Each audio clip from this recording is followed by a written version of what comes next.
Good morning everyone sa ating paglalakbay, sa paglako natin ang ating photo na paraan tayo dito sa Babuyan ano pala? Nole de la Cruz. Nole de la Cruz. Ito ang kanilang paninda. Wow, sariwang sariwa ang kanilang mga karning baboy.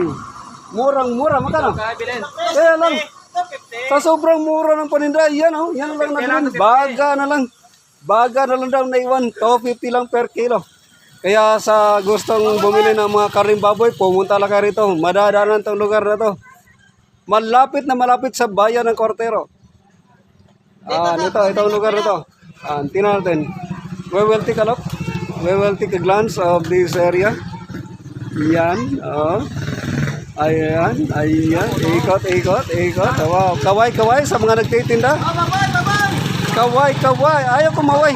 Kanina kumakaway. Ayan, ang mga nagtitinda. Ang pupugi ng mga tindero. Kaya,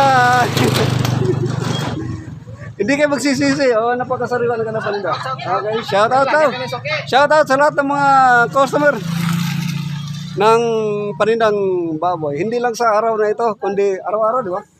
Araw-araw sila nagtitinda. Kaya kung nangailangan kayo ng karning baboy, pumunta lang kayo rito. Yun lang.